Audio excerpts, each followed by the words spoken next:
She clasped the gold bracelet over the butterfly on her arm. Her hands did not shake.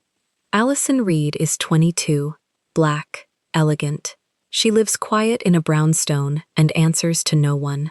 Tonight she is meeting a man for dinner at Kang House, the marble restaurant that decides who matters in this city. The man is Kang Min-jae, 28, tall, silent. A black dragon coils up his neck into the collar of a charcoal three-piece suit. They call him the Quiet One. What Allison does not yet know is what he is.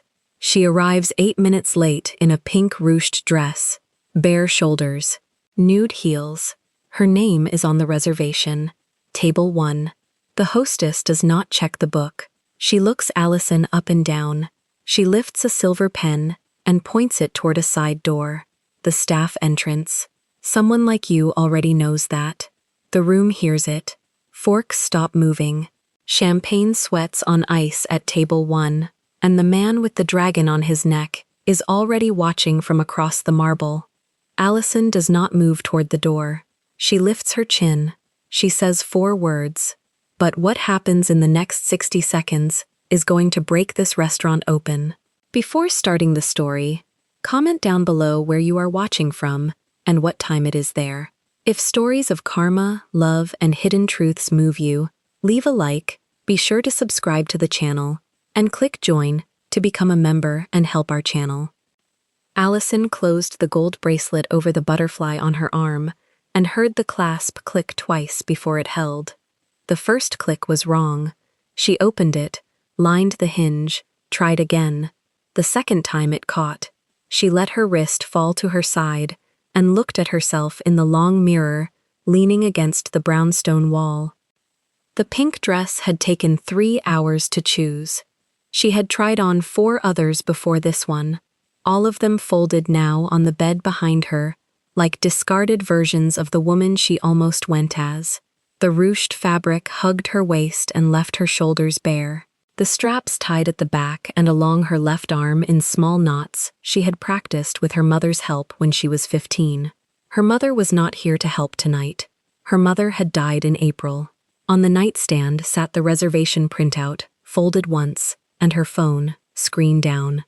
She had listened to the voice message 4 times already. She did not need to listen again to know the words. She listened again anyway. No security, no business. That's the rule of the house. Don't dress down. Come as you are. I want them to see you the way I see you. Kang House, Table 1, 8:30. She set the phone back on the nightstand and let it lie there like a small, warm animal she was afraid of waking. The voice belonged to Min-jae, Kang Min-jae, 28, quiet, careful with his hands, careful with his silences. She had known him for 4 months, and in those 4 months he had never once raised his voice, and in those 4 months she had learned that the quiet ones scared her more than the loud ones, because with the quiet ones, you never knew what the silence was hiding. Tonight, she suspected, the silence was going to break. She did not know yet what he was going to say. She only knew he had booked Table 1 and told her twice to wear something that did not apologize. The pink dress did not apologize. She turned to check the back in the mirror and caught the butterfly under the sleeve of gold. Fine lines. Her sister had drawn it on the back of a napkin the summer before senior year, and Allison had taken the napkin to a tattooist on 125th Street a week later. The tattooist had asked if she was sure. She was sure. The butterfly had one wing slightly larger than the other, because her sister could not draw symmetrical wings if her life had depended on it, and Allison had asked the tattooist to keep the flaw. Her sister was in Atlanta now, married, 2 kids. Allison had not told her sister about tonight. She had not told anyone about tonight. She sat down on the edge of the bed to fasten the nude heels, and the strap of the right heel slid twice through her fingers before she got the buckle to sit right. Her hands were steady, her fingers were not. She rehearsed the smile. She had been rehearsing it since she was 11. The smile she used at the bakery counter on Lenox when the customer looked past her and asked for the person in charge. The smile she used in the elevator at the design firm on 5th when the man from the 9th floor said, "You must be the new cleaning girl," and she said, "No, I'm the new junior architect," and he said, "Oh, sorry, honey," and stepped off at his floor without turning around.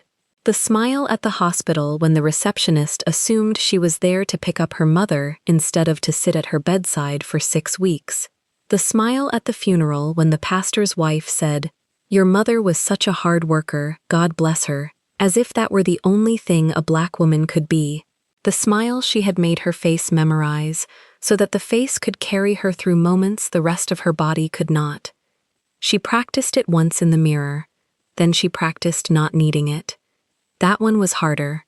She held her own gaze for a slow count of 10. On 4, her jaw tried to soften into the old shape. On 7, her chin tried to tuck. On 10, she made the chin stay where it was. Her mother used to sit her at the kitchen table on Saturdays, with a butter knife balanced on the crown of her head, and tell her to walk the length of the hallway without letting it fall. Allison had thought it was about posture. It had not been about posture. It had been about a woman teaching her daughter what a room would try to take from her before the room even knew she had walked in. The knife was the room. The head was the head. You did not lower one for the other. The knife had fallen 100 times before it had stopped falling. The brownstone was quiet around her. She lived alone on the parlor floor, 3 rooms and a bay window that looked out onto a stretch of Convent Avenue where the trees had come back in bloom 2 weeks late this year. The kitchen light was still on down the hall. She had not eaten since noon. She would not eat now. She had made that mistake once, at a client dinner in her first year at the firm, and her stomach had betrayed her at the exact moment the senior partner asked her opinion. She had learned to arrive hungry and leave hungry and eat when she got home. Tonight, there would be no eating when she got home.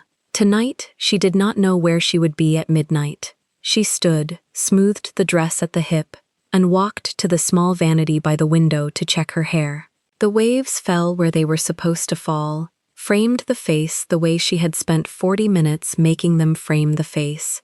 Her lips were glossed, her eyes lined the way her mother had shown her at 15. The elongated flick at the outer corner that her mother said was the line a woman drew when she decided to stop asking permission. Her mother had said a lot of things like that. Allison used to roll her eyes at them. She wrote them down now, in a notebook she kept in the drawer of the vanity, so she would not forget the sound of a voice she would never hear again. She glanced at the printout. Kang House, 57th Street, Table 1. Table 1 was the marble table by the window. Everyone in the city who cared about that kind of thing knew that. Table 1 at Kang House was the table you did not book. Table 1 at Kang House was the table that got assigned, and Min Jae had booked it, which meant Min Jae was either someone very important or Min Jae was about to spend more money than a man in a bespoke suit should spend on a woman he had known for 4 months. She folded the printout in half and slipped it into the matte cream clutch. Her phone buzzed on the nightstand. She looked. The car was downstairs. She had told him she would take a taxi. He had sent a car anyway. That was the 3rd time this month. She was going to have to say something about it soon. Not tonight. Tonight she was going to walk into that restaurant on her own 2 feet and let the door open for her the way it opened for anyone else. She picked up the clutch. She stood at the door of the bedroom and made herself look back at the mirror once more. The woman in the mirror had her mother's eyes and her sister's jaw and a butterfly on her arm and a gold bracelet catching the lamp. The woman in the mirror was not asking permission tonight. "Okay," she said out loud, to the woman in the mirror. The woman in the mirror said nothing back. She locked the parlor door behind her, went down the stoop, and got into the car. The driver did not turn around.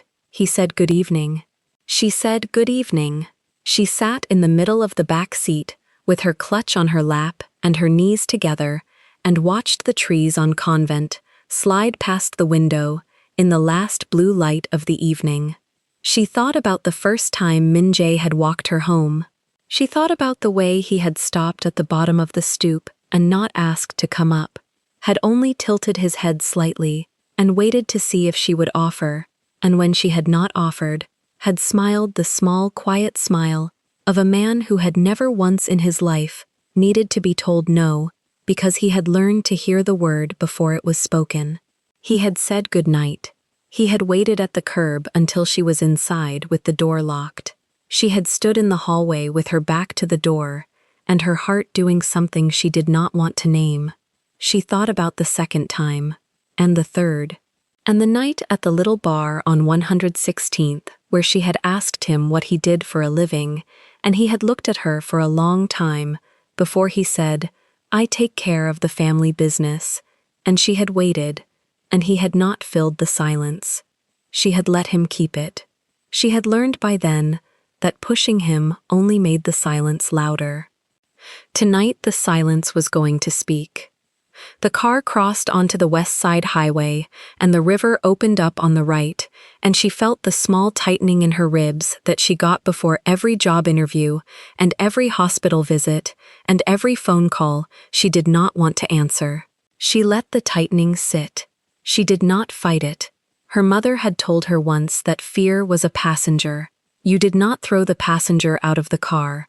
You drove with the passenger in the back seat, and you kept your eyes on the road. Her eyes were on the road. She thought, briefly, of turning the car around. She let herself think it the way you let yourself think of touching a hot pan, to prove to your hand that it will not. Then she set the thought down beside the clutch on her lap and did not pick it up again. She had canceled dinners before. She had canceled interviews before. She had canceled a wedding, once, 3 years ago, and she had learned in the weeks that followed that the thing she canceled was never the thing she was actually afraid of. The thing she was afraid of stayed. The thing she canceled only bought the fear a little more time. She was tired of buying the fear time. The car turned east at 57th and slowed a block before the restaurant, because the block was full of black cars idling, and men in dark coats standing near them, with their hands folded in front of them. She counted 6 cars. She counted 8 men. She did not count the men who were pretending not to be men. The driver pulled up to the awning. A doorman in a gray coat opened her door. She swung her legs out the way her mother had taught her to swing her legs out of a car, knees together and feet flat, and stand up in one smooth motion so the dress did not ride. The doorman did not offer his hand. She did not need it. She was 8 minutes late. She had planned to be 5 minutes late. The traffic on 57th had cost her 3. She stood on the sidewalk for a half breath and looked up at the sign. Kang House. 2 words in a clean serif carved into brass over the door. Below the sign, through the tall glass, she could see the room. She could see the low, warm light. She could see the marble table by the window, empty, laid for 2, and a champagne bucket beside it, with the neck of the bottle rising out of a cloud of chipped ice. Table 1. She could not see Min Jae. He must have been at the bar. She could see the woman at the reservation stand, blonde hair pulled tight into a low bun, black dress, black stilettos, silver pen tucked into a binder against her hip. The woman was looking down at the binder, and then up at the room, and then down at the binder again, in the small, watchful rhythm of someone who had run this floor for a long time. Allison took the last breath she was going to take on the sidewalk. She stepped forward. The doorman held the door. The warm air of the room came out to meet her, and with it the small sound of glassware and low conversation and a piano playing something she thought she recognized from a movie she had watched with her mother when she was 11. She walked in. The woman at the reservation stand looked up. The look was not a look. It was a calculation. It happened in the space of 1 second, and it happened in the woman's eyes before it happened in the woman's face, and Allison had been reading that calculation off the faces of white women in nice rooms since she was 6 years old and knew the shape of it before it had finished forming. The eyes did the arithmetic. The mouth waited for the answer. The answer arrived. The mouth moved. The woman set down the pen. She stepped out from behind the reservation stand and walked toward Allison, in a way that closed the distance faster than the distance needed to be closed. She stopped 3 feet away. She smiled. The smile was thin and quick, and it did not reach any part of her face above the mouth. She lifted a hand, and the hand indicated, with the small, polite gesture of someone giving directions to a stranger, a narrow door set into the wall on the far side of the coat check. "Someone like you," the woman said, quiet enough that only Allison could hear, "already knows to use that entrance." Allison did not move. She heard the piano. She heard a fork touch a plate at the table behind her. She heard, in some part of her that was not listening for it, the sound of a chair being pushed back somewhere at the far end of the room. She heard her own pulse in her ears. She did not move. The woman's hand was still raised. Allison looked at the door the hand was indicating. Small, painted the same color as the wall. A staff door. The kind of door that opened into a corridor, that opened into a kitchen, that opened onto an alley where the deliveries came in the morning. She looked at it long enough that the woman's hand began to lower, uncertain now, and then she looked back at the woman, and she let the smile she had rehearsed in the mirror come up onto her face. The smile she used when strangers assumed she was the help. She let it come up, and then she let it drop. Somewhere at the back of the room a chair scraped the marble floor. Somewhere at the back of the room a man was already on his feet. Allison did not turn to look. She looked at the woman. "I have a reservation," she said. The room, without meaning to, went a little quieter. The blonde woman's smile did not move. Her eyes did. Her eyes went past Allison's shoulder toward the middle of the room, and for the first time since Allison had walked through the door, the woman's face did something the woman had not decided to let it do. The eyes widened by a fraction, the mouth tightened by another, and Allison, standing in the pink dress with the gold bracelet catching the light and the folded printout still inside the clutch at her hip, understood that whatever was walking across the marble floor behind her was walking straight at them both. She did not turn. She kept her eyes on the woman. The woman's mouth opened. Nothing came out. Behind Allison, the piano kept playing. The footsteps stopped. 40 minutes earlier, Kang Min-jae stepped out of the black sedan on 57th Street and let the driver close the door behind him. He did not look up at the sign. He knew the sign. He had signed the check for the sign 11 months ago, in a room 3 floors above where he now stood, and the metal letters had been polished twice since. 8 men were already in position on the sidewalk. They did not greet him. That was the rule. On a public street, in front of the house, no one nodded. Only inside, only in the private rooms, did the family recognize the family. He walked past them the way a stranger walks past street lamps. The doorman opened the glass with a gloved hand. Warm air met him. Piano, low conversation, the smell of butter and something citrus from the kitchen pass. Vivienne Marchetti was already crossing the marble floor to meet him. She had the walk down. Chin 1 inch high, shoulders back, the reservation binder pressed to her chest like a hymnal. Her heels struck the marble in even beats. 3 steps out from him she slowed, dipped her head, and produced the smile she saved for names that made her career. "Mr. Kang, welcome home." He hated the phrase. He kept his face still. "Table 1, she said. "Champagne is already down. Would you prefer a different vintage tonight, sir? The house pick is fine." "Of course." She turned on the heel of her left stiletto and led him across the room.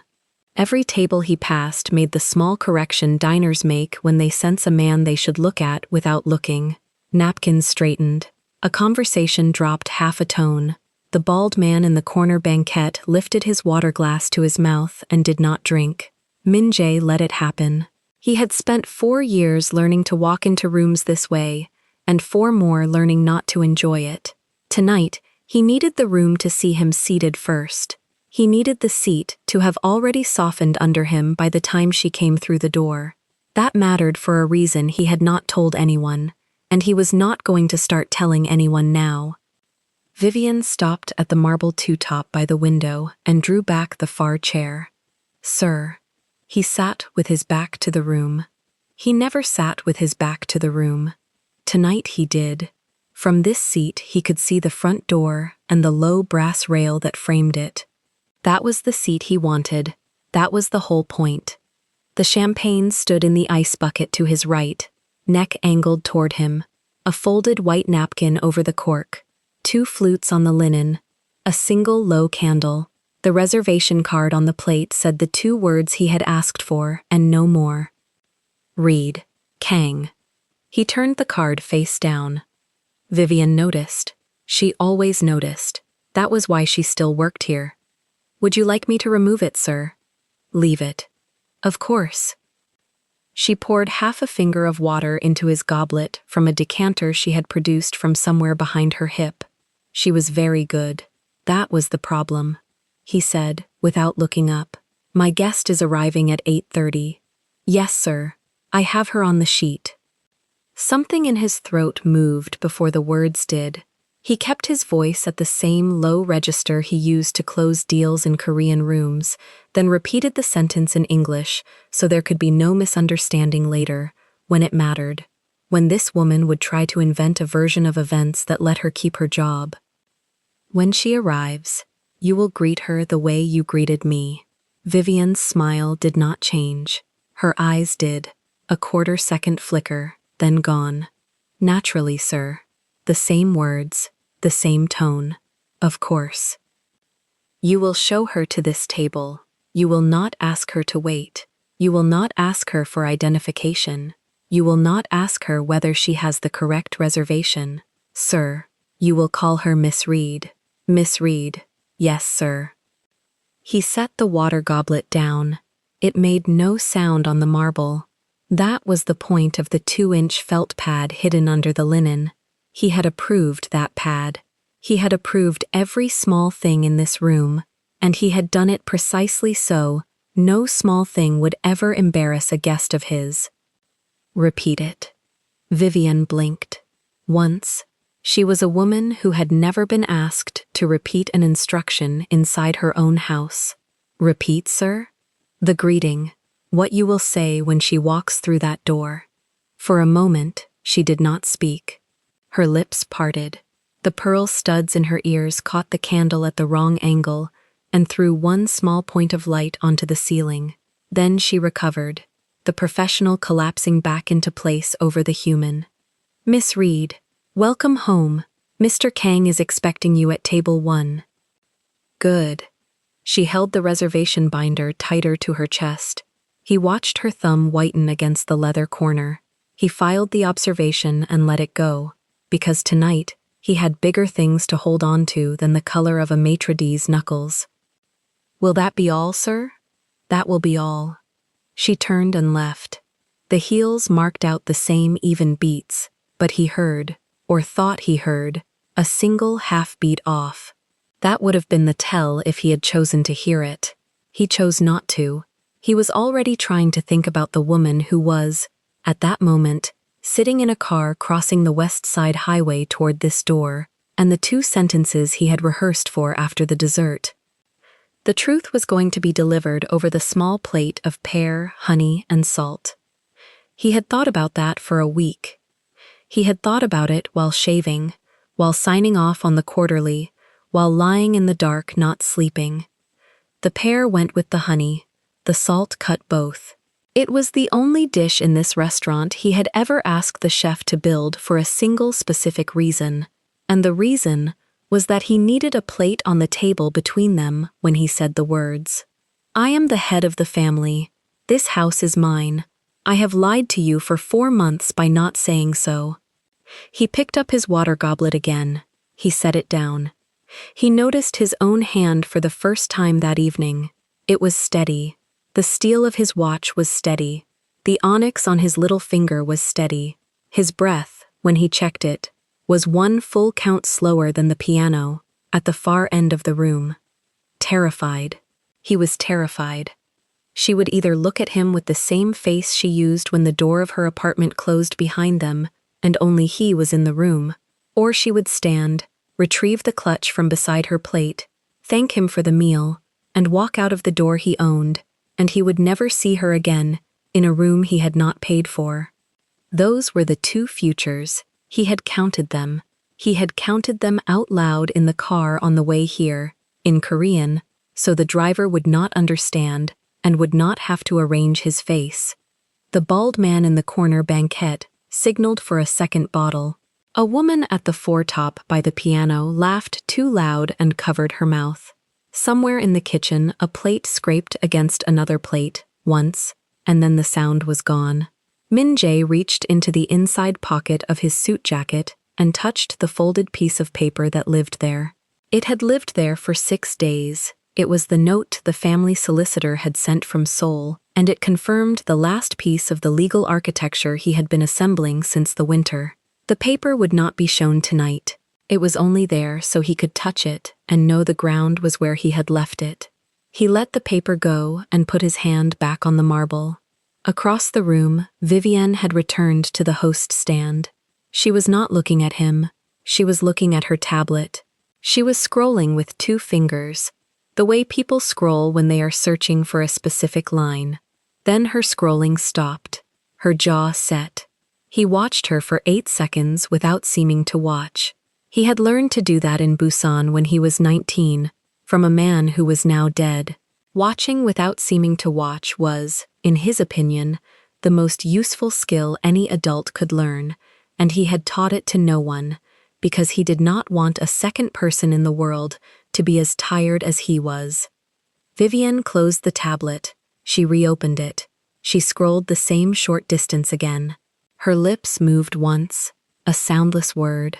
Then she turned to the young man beside her, the junior host, the boy with the round glasses whose name Min-jae could not, for the moment, recall, and said something short.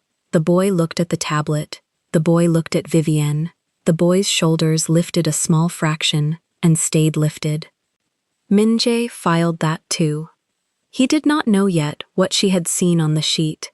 He did not know that she had, in the 4 minutes since leaving his table, quietly opened the reservation record, read the guest name typed beside his own, and made a decision. He did not know that the decision had already committed her, that a woman who had spent 11 years arranging seats for men like him had just, in her head, revised the seating of one specific guest to the side door of the coat check. He would learn it in 22 minutes. He would learn it standing up. For now, he did what he had come here to do. He waited. The sommelier drifted over, an old Frenchman with a small nose and no opinions.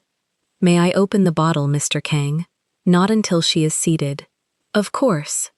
The sommelier retreated. Min-jae watched the doorway. It was 7 minutes past the hour of 8. He had told her 8:30 because he wanted her to arrive at 8:30 and no earlier. He knew she was often 5 minutes late on purpose, and he had counted that into the reservation. She would come through the door somewhere between 8:33 and 8:38. That gave him 26 minutes with himself in the seat. He used the first 6 of those minutes to think about her mother. He had never met the woman. She had died in April. He had heard about the death 2 weeks after, in bed, from Allison, in a voice that had not once cracked. He had asked her, that night, whether she wanted him to come to Atlanta with her for the second service. She had said no. She had said, "I want you to be a room I come back to." He had not understood the sentence then. He was beginning to understand it now. He used the next 4 minutes to think about the first night. She had let him drive her home from a gallery on 1/16. She had not asked him up. He had not asked to be asked up. They had stood on the stoop of her brownstone and she had said, "I don't know what you do and I'm not asking tonight." And he had said, "Good," and she had gone inside. He used the 2 minutes after that to think about the mistake he had almost made 3 days ago, when he had opened his mouth to tell her over coffee, and had closed it again because the coffee was too small a table for what he needed to say. He had wanted her to hear it in a room that was his. He had wanted her to feel the weight of the room before she felt the weight of the word. He used the remaining minutes to think about nothing at all. That was the hardest part. At 8:21, the bald man in the corner banquette rose from his table and made his way across the marble to shake Min Jae's hand. Min Jae rose to meet him. The handshake was brief.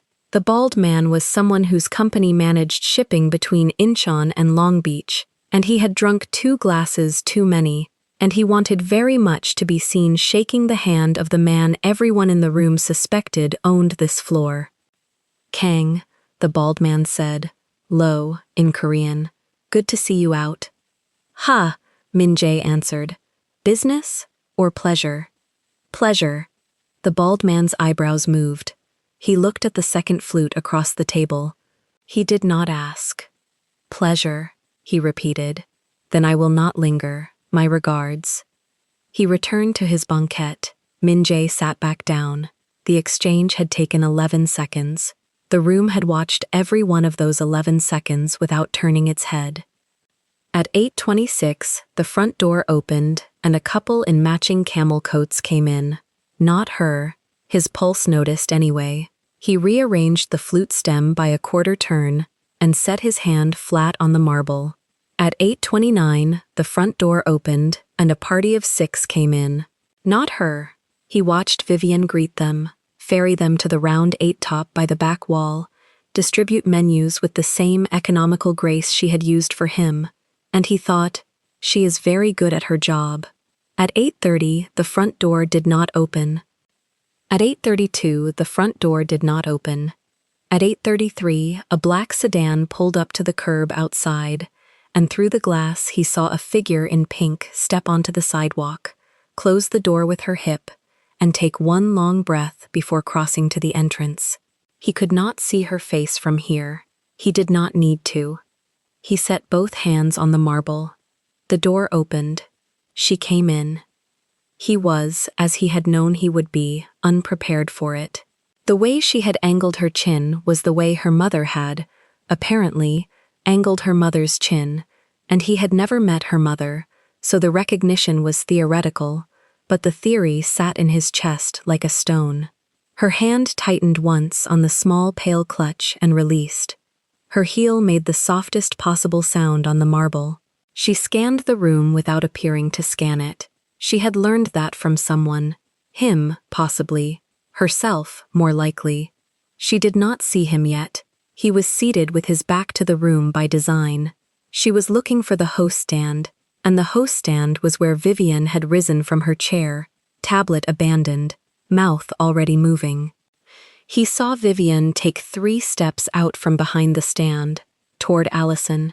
He watched her chin lift. He watched her right hand come up in a small pointing gesture, discreet, downward angled, indicating something to her side. He read the geometry of the gesture. He read where the gesture pointed. He read the position of the side door of the coat check relative to that gesture. His hand stopped moving on the marble. For one full breath he did not do anything, not because he was frozen, because he was choosing. He had one arc available to him. Rise now, cross the room, take her hand, and end this without her ever having to say a word. He had a second arc. Sit, wait, let her act, and see who she was in the moment before she knew he was in the room. The second arc was harder. The second arc was also, he understood, the only one that answered a question he had been afraid to ask for 4 months. He waited. He watched her mouth open and close. He watched Vivian lean an inch closer and say something quiet that he could not hear from this distance. He watched Allison's face do the thing he had never seen her face do in his presence. It did not flinch, and it did not soften, and it did not smile the smile she had once described to him, in bed, as the one she used at the pharmacy counter. She let a small smile appear and then let it fall.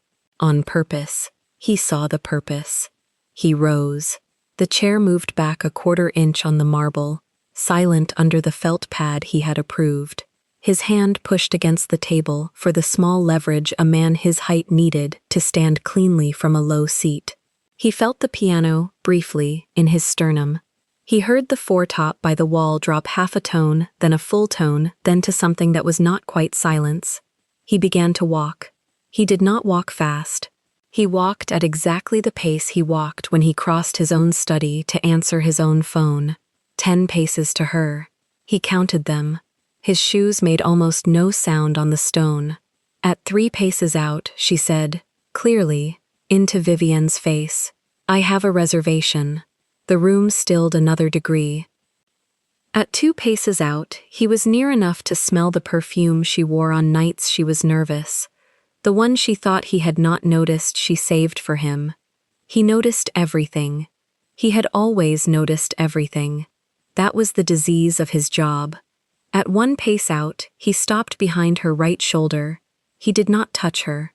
He did not speak. He waited for Vivian's eyes to lift over Allison's shoulder and find his own, because he wanted the woman who had just tried to send his guest to the servant's door to understand, in silence, before any word passed between them, what she had done and to whom she had done it. Vivian's mouth opened. No sound came. Behind Allison, the piano kept playing. Min-jae stood 1 full pace behind her, and inside the perfect suit and the perfect posture and the perfect stillness, the part of him that had rehearsed a confession over pear and honey and salt was quietly, cleanly, unmistakably folding itself in half. The confession would still happen tonight. He knew that in the second his eyes locked with Vivian's, it just was not going to happen the way he had spent a week rehearsing. It was going to happen now. Vivian's mouth moved before her voice caught up. A vowel, half-formed, dropped between her teeth and died. Her eyes stayed on the man behind Allison's shoulder. Allison felt the shift before she understood it. The air behind her had weight now. A body. A silence with edges. She kept her chin where it was and watched Vivian's face fall through 3 expressions in under a second. Surprise. Recognition. Something colder underneath. The kind of cold that only arrives when a person understands they have already lost. "Miss Reed." The voice came from just behind her right ear, low enough that only the closest 2 tables could catch the shape of it. Allison turned her head a 1/4 inch. She did not turn her body. Not yet. "Mr. Kang." She said it the way she would say his name in the doorway of her own apartment. Calm, unhurried, as if the marble around them were her kitchen tile. Vivian's pen slid an inch across the leather binder and stopped. Her hand made no move to catch it. The silver caught the chandelier and threw a bright small coin of light onto the reservation card she had been trying to hide with her wrist. Min-jae stepped around Allison in a single fluid motion. He did not brush her arm. He did not take her elbow. He came to stand at her side, close enough that the fabric of his sleeve nearly touched the ruched pink of her shoulder, and he faced Vivian with the flat, unreadable expression that made men who had known him for years suddenly recalibrate what they were about to say. "I believe," he said, "you were showing my guest to her table." 4 tables away, a fork paused above a plate. The party of 6 at the round 8 top had gone quiet in the middle of a story about Sardinia. The bald man at the corner banquette set his water glass down without a sound. Vivian's mouth opened. "Mr. Kang, there must have been a table 1. 2 words. He said them the way another man might close a door." Vivian's throat worked. She looked at the binder in her hand as if she had never seen it before. She looked at the side door of the coat check, where she had been directing Allison 30 seconds earlier, and something behind her eyes made a small, ugly calculation. She was already picking through the story she would tell later, already drafting the misunderstanding. "Of course," she said.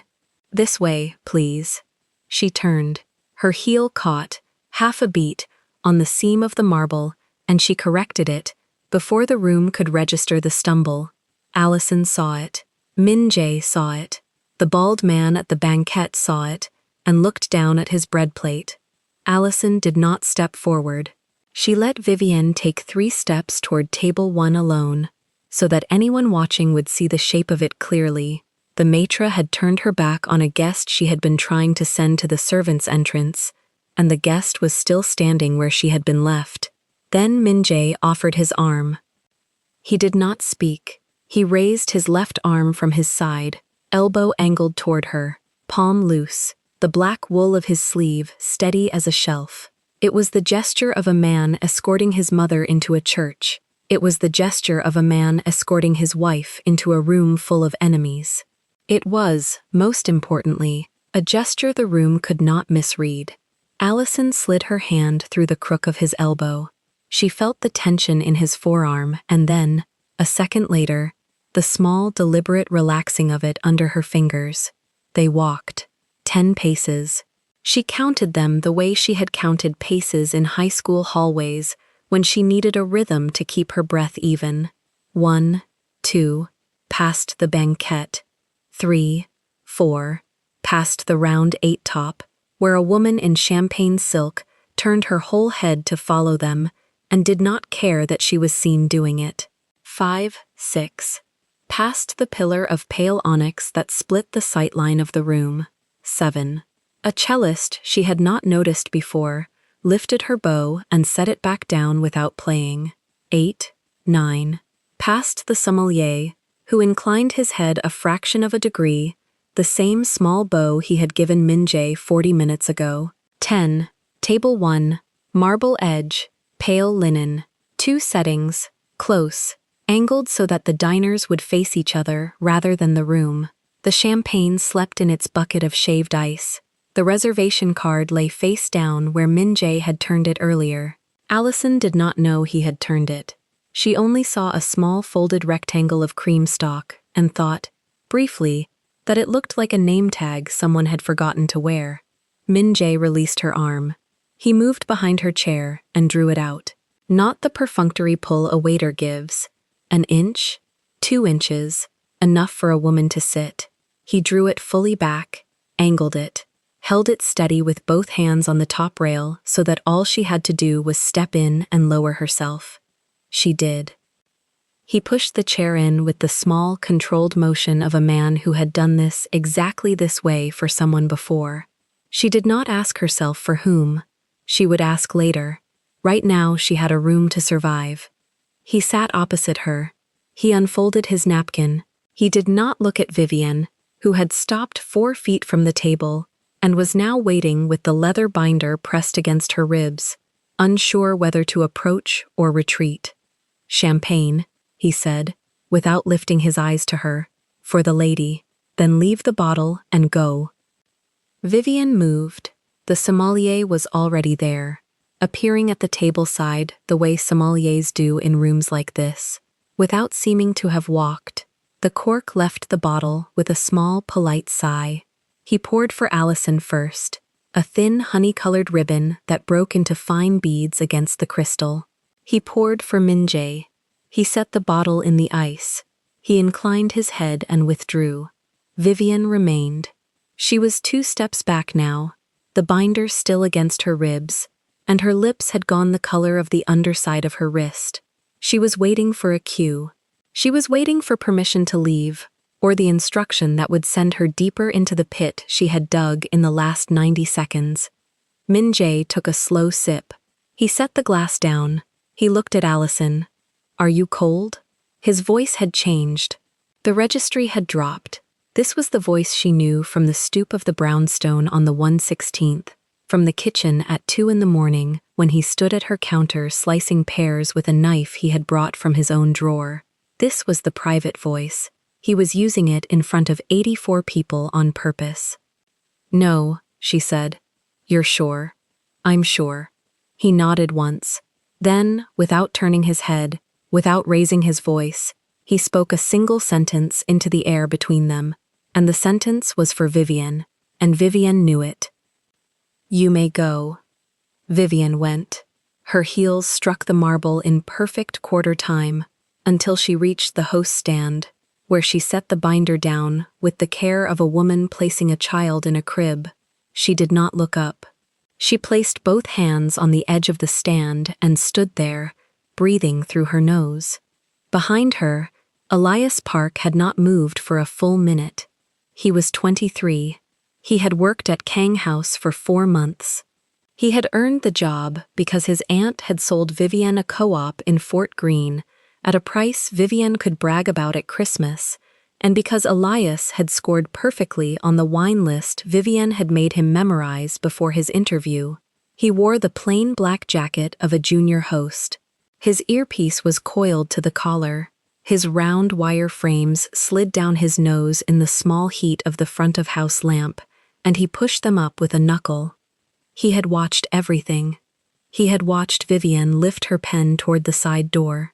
He had watched her mouth the word that she was now already telling herself she had not said. He had watched the man at table 1, whom she called Mr. Kang, and whom the 8 men on the sidewalk called something else in Korean, cross the room in silence and stand behind the woman in the pink dress. He had watched the woman in the pink dress hold her ground. His phone was in his left pants pocket. It had been recording since Vivienne had come back to the stand 2 minutes ago, muttering, and told him under her breath that there had been an error in the system and she was going to reseat the walk-in at the bar. The word walk-in had made Elias's ears warm. He had watched her scroll through the reservation list on the tablet, and he had seen her fingertip hover over one name in particular. He had seen her thumb move as if she were trying to delete it, then draw back. He had pressed record. Now he opened the leather binder Vivienne had set down. He turned it toward himself with the careful economy of someone who had grown up in a house where nothing was ever moved without a reason. He looked at the reservation card for table 1. He read it twice. Reed, Allison, guest of Mr. Kang Min-jae. Table 1, 2030. Treat as principal. He looked at the small pen scratches in the upper right corner of the card, where a silver nib had been dragged, once, then again, across the surname Reed. Not enough to cut through, enough that someone would later be able to say the ink had smudged, enough that a name could disappear from a printed list if it needed to. Elias closed the binder. He slid it 2 inches back to the exact position Vivienne had left it in. He did not touch the pen. He looked up. Across the marble, at table 1, Min-jae was lifting his glass toward Allison. Allison was lifting hers. The 2 crystals met at the exact center of the table, with the small clear note of a bell in an empty church. Elias took his phone out of his pocket, angled it into the shadow of the stand, and let it keep recording. At table 1, Allison set her glass down and looked at Min-jae for the first time, without the room being between them. You knew she was going to do that. It was not a question. Min-jae did not answer for a beat. He turned his glass by the stem, 1/4 turn, then a 1/4 turn back. No, he said. I hoped she would not. But you knew it was possible. Yes. Allison held his gaze. Her hands were folded in her lap the way her mother had taught her to fold them at 10 years old, on the day of her grandfather's funeral, when a stranger had told her she looked like a good little girl in her Sunday clothes. She could feel the fabric of the pink dress under her palms, and the slight give of the ruched folds, and the small hard shape of her wedding band, that never was, in the inside pocket of the clutch on the seat beside her, and she thought, with the quick clarity that arrived when she had been humiliated in public, that she should be shaking. She was not shaking. Why did you bring me here, then? To see you sit in that chair. He said it plainly. He did not decorate it. She let the sentence sit for a moment. She weighed it. She turned it over, the way she had turned her mother's wedding ring over in her fingers 3 days after the funeral, looking for the small inscription on the inside. That's not the whole answer. No, he said. It isn't. The sommelier drifted past their table, on his way to the round 8 top. He did not stop. Somewhere above them, the piano returned. 1 soft chord, then a second, feeling its way back into a room that had briefly forgotten it was there. The party of 6 pretended to laugh at something the man at the head of the table had said. The woman in champagne silk pretended not to be watching. I have something to tell you, Min-jae said. I meant to tell you over dessert. Allison did not move. Her hand stayed on the stem of her glass. Then tell me over dessert. I don't think that's how tonight is going to go. He glanced, once, past her shoulder. Not at Vivienne. Past her. At the front door, where a black town car had just pulled up to the curb, and where an older man with silver hair and a burgundy pocket square was, unhurriedly, unfolding himself from the back seat. Allison saw the change in Min-jae's eyes and turned her head a fraction. Through the tall front window she caught the silhouette. Tall, upright, an oxblood leather portfolio held under one arm, the way a priest holds a psalter. She did not know the face. She knew the portfolio. She had seen that portfolio once before, in her mother's kitchen in April, 4 days before her mother died, when a lawyer she had never met sat at the small round table by the window and told her mother that certain arrangements would be finalized within the calendar year. Her hand tightened on the glass. Min-jae. Yes. Who is that man? Min-jae looked at her. He set his own glass down. He said, in the private voice, "He came for you."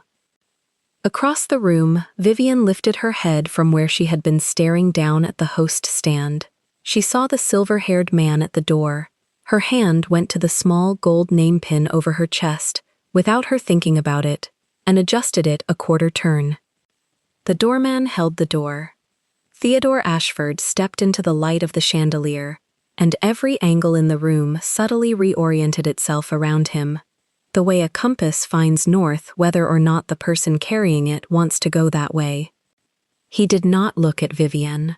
He did not look at the host stand. He did not look at the party of 6 or at the couple in the camel coats or at the bald man at the corner banquette.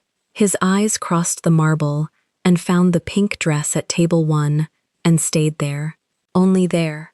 Allison's mouth went dry. She had spent the last 4 months preparing herself to walk into this room and be seen for the first time by the 84 strangers her lover had chosen not to warn her about. She had prepared herself for the way Vivienne would look at her. She had rehearsed the small, unbreakable smile in her bathroom mirror 3 hours earlier. She had made herself count paces so her heart would not run away with her. She had not prepared herself for the way an old black man in a midnight navy suit would walk into the Kang house at 8:40 on a Thursday night and look at her the way her father had looked at her at her 6th grade recital and say her name, from 20 feet away, as if he had been holding it in his mouth for years. Miss Reed. The room heard it. The room heard the small formal weight he put on the second word. The room saw the pink dress rise, half an inch from the chair, then settle again, as Min-jae, without looking, laid 2 fingers against the linen just beside her wrist. Not yet. Allison stayed seated. She kept her hand on the glass. She watched the man come. She watched Vivienne shrink 2 inches into her stilettos as he passed her without a glance. She watched Elias tilt the phone in the shadow of the stand and hold it still. Theodore Ashford stopped 1 foot from table 1. He inclined his head at Min-jae. 1 small, precise bow, the courtesy of a man who has done business in Seoul and knows what the bow costs and what it buys. Min-jae returned it, the same fraction of an inch, no more. Then Ashford turned to Allison, and he did not bow. He set the oxblood portfolio, gently, on the corner of table 1, just beyond the champagne bucket. The embossed letters caught the light. A and V.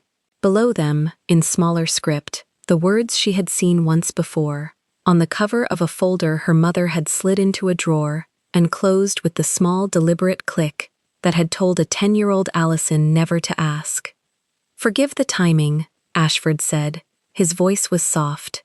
It did not need to be loud. But some things cannot wait until Monday. He looked once, quickly, at Vivienne across the room.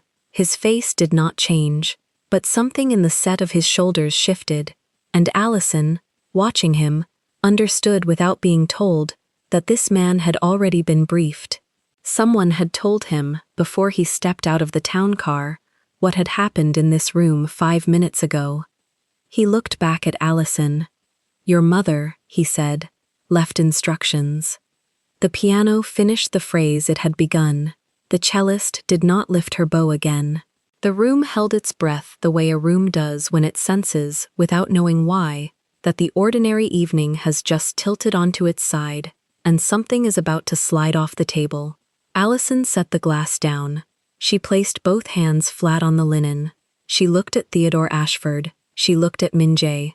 She looked, once, across the marble at Vivienne, who was still holding on to the edge of the host stand as if it were the rail of a ship. She said, quietly, so that only the three of them at table 1 could hear it, "Then let's hear the instructions." Ashford took the moment before he spoke. He set the oxblood portfolio flat on the linen, aligned it to the edge of the table with the pad of his thumb, and unzipped it in one clean line. The zipper opened without a sound. He removed a single folder, closed the portfolio again, and rested his hand on the folder, as if the paper inside could bruise. "I'll keep this short," he said. "You can read the full binding later." Allison kept her hands on the linen where he could see them. The champagne breathed in her glass, and no one drank. Min-jae hadn't moved.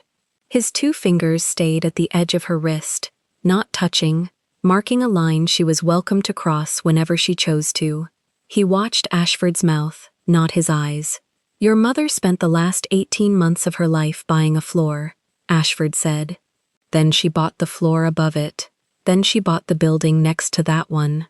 By March, she had used those 3 positions as leverage to acquire a controlling stake in the hospitality group that operates 6 restaurants in this city and 11 in 3 others." He waited. He was old enough to know that a sentence like that has to land before the next one is worth anything. "A&V Hospitality," he said. "Ashford and Vanderpoel. The initials on the portfolio. The House Council is my firm. The controlling stake is now yours." Allison did not turn her head. She looked at the folder. The folder had her name printed on the tab in black ink. Neat. All caps. "Read, A." "Which restaurants?" she said. Ashford named them one by one. He did not rush. When he reached the 4th name, Min-jae's fingers slid half an inch back from her wrist. When he reached the 6th, Min-jae inhaled once through the nose. The 6th name was Kang House. Ashford didn't stop for effect. He named the 7th and the 8th and continued down the list. He was giving Allison something rarer than drama, information delivered plainly enough to be believed. Allison heard Kang House and did not blink. Her mother had chosen this room. Her mother had bought this room. Her mother had died 4 months later. "When?" Allison asked. "When did she take the stake in this one?" "February 3rd, Ashford said. "The escrow closed at 11 in the morning. She signed at our office on Madison. She had coffee afterward with me. She ordered it black. She was already unwell then." Allison lifted her champagne glass. She didn't drink. She turned it a quarter of a turn on its base and set it down again, exactly where it had been. Min-jae spoke for the first time since Ashford had entered. He kept his voice at the register, only their table could hear. "You didn't know," he said to her. Not a question. "I didn't know," Allison answered. "I didn't know either," Min-jae said. Ashford looked between them once and understood the room he had walked into a second time. He set the folder in front of Allison and stepped back a single pace. "Miss Reed," he said, "you are the controlling owner of the parent group that owns this restaurant, as of 11 a.m., February 3rd. Vivienne heard none of it from the host stand.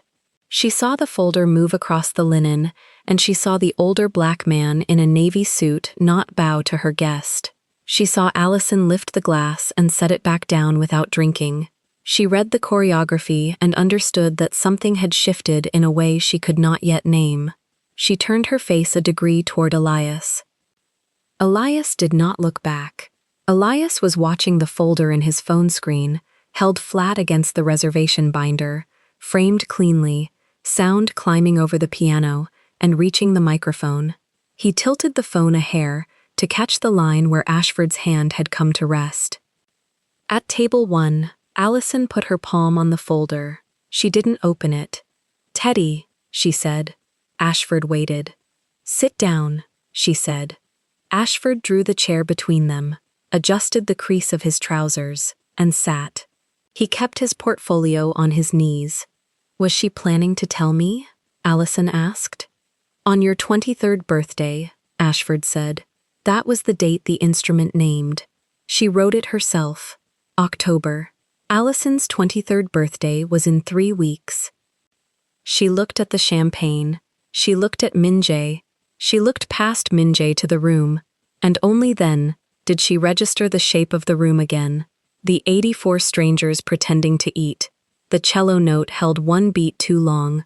The maitre at the host stand with both hands on the wood.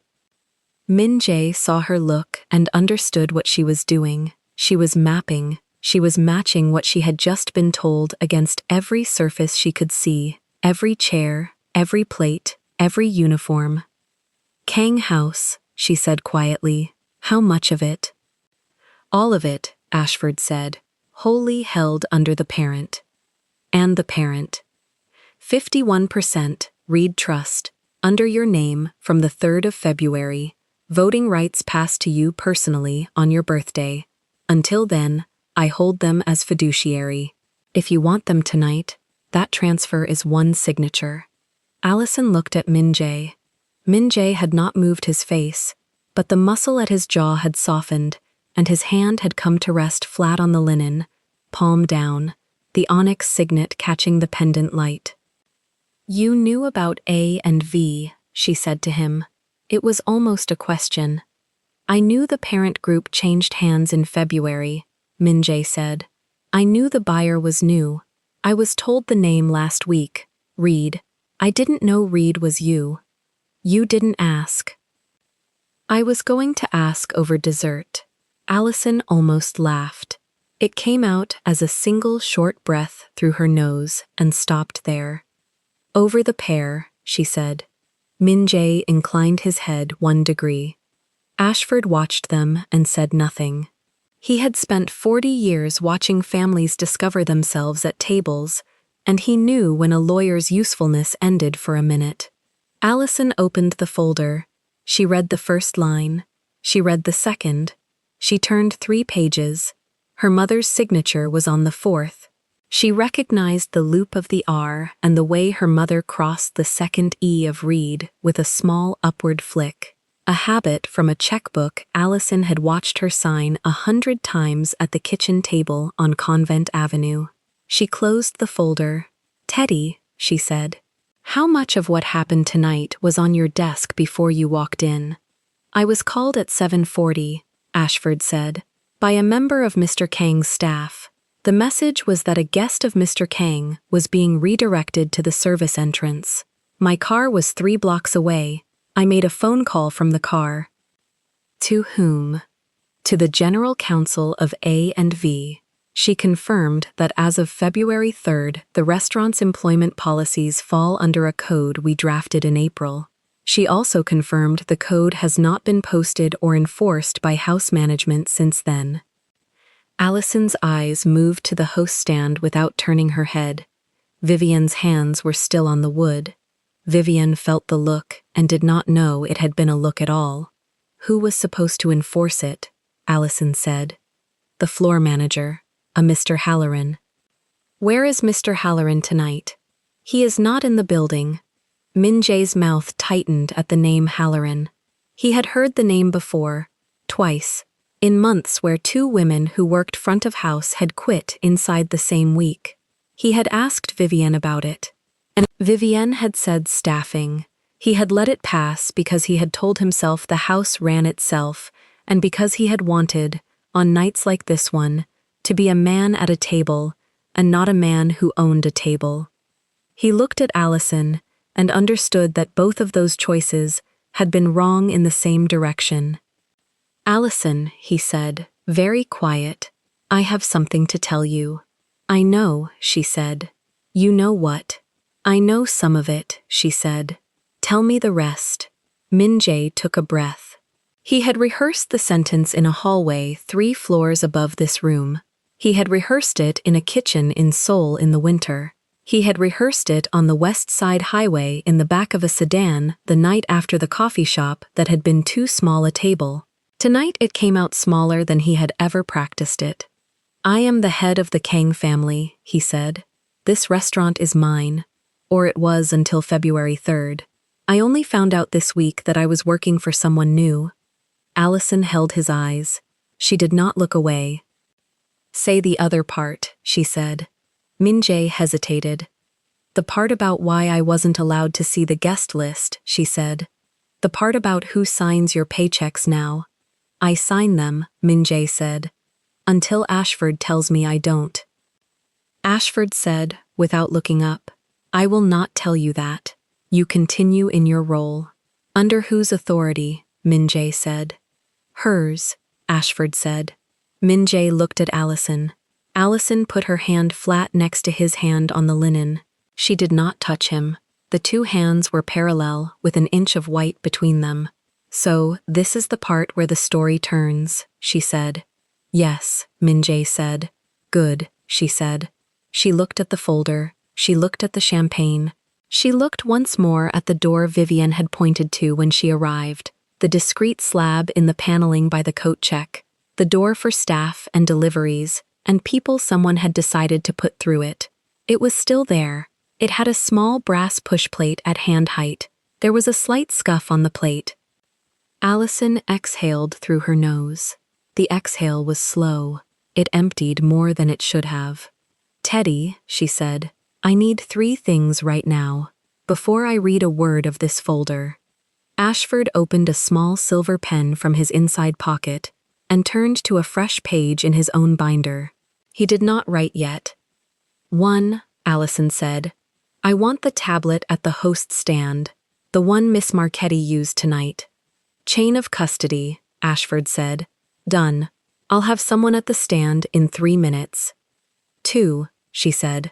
I want the reservation card, and I want the copy that was in the system before Miss Marchetti touched it tonight. System backup exists, Ashford said. I'll pull it in the morning. The physical card is in the binder at the stand. I'll take it into evidence tonight. 3. She looked at Min-jae. I want the head of house here at table 1. Before I say anything more. Standing, not sitting. Ashford nodded once. He did not move. Min-jae understood he had just been given his last request as an owner alone in his own house.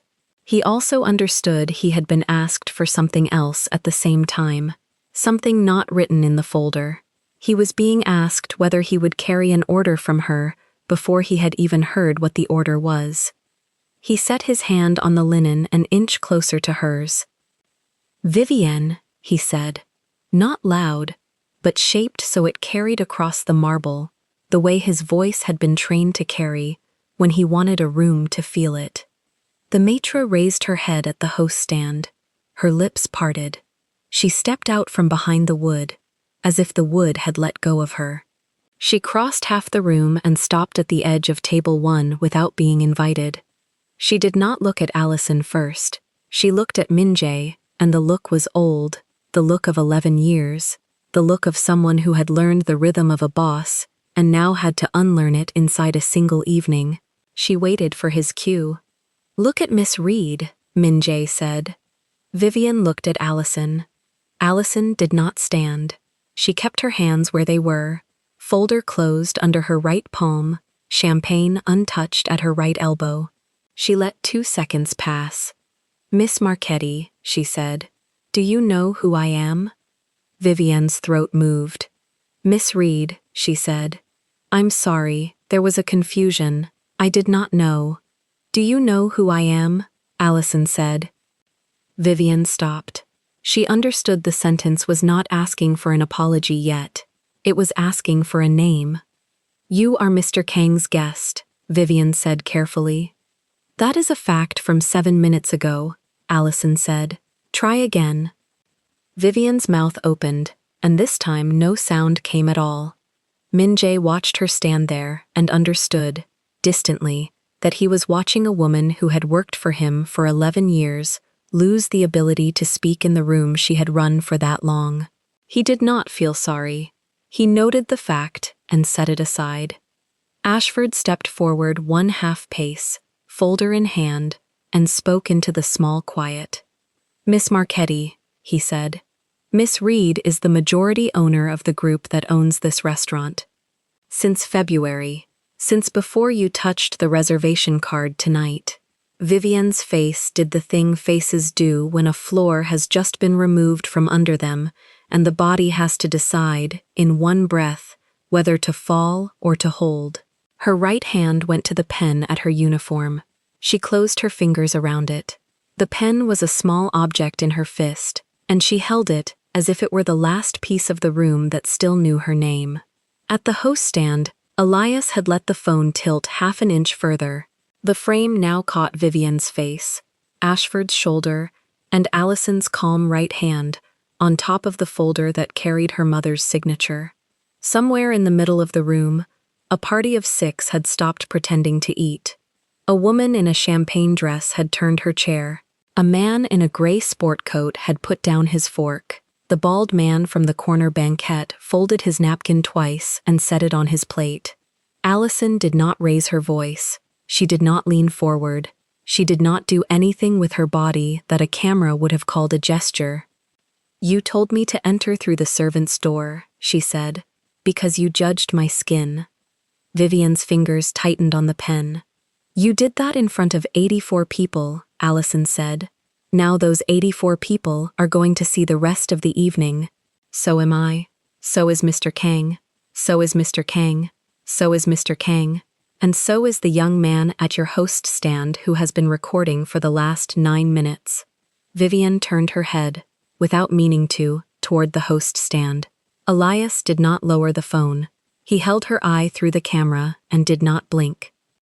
Allison did not turn. "You are going to stand exactly where you are," she said. "You are not going to speak. You are going to listen to me finish. And when I am done, you are going to answer a question I have not asked you yet." Vivian did not move.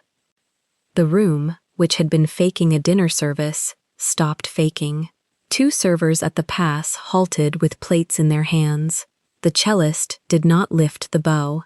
The piano finished a phrase and did not begin another. Allison lifted her right hand off the folder. She placed both palms flat on the linen, fingers spread, the way her mother had once taught her to place her hands on a table when she needed a room to know she was not going anywhere. "Now," she said, "before I ask, I want you to answer for yourself, not for the house, not for Mr. Halloran. For you." Min-jae's gaze moved once, quickly, to Ashford. Ashford was already writing. Allison drew a breath that was slower than the last one. "Miss Marchetti," she said, "why did you point at that door?"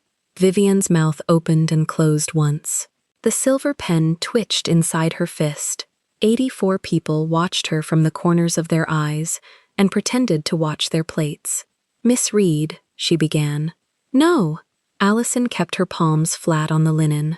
"Not to me first. To the room. You pointed in front of the room.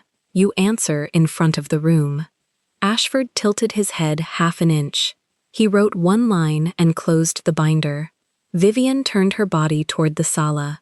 The heels she had marched in for 11 years betrayed her by a 1/4 inch. She caught herself. She looked at the couple in camel coats, at the party of 6, at the bald man from Incheon Shipping, at the sommelier who had gone still by the pass. None of them looked back at her fully. They looked at the empty space next to her face, which was worse.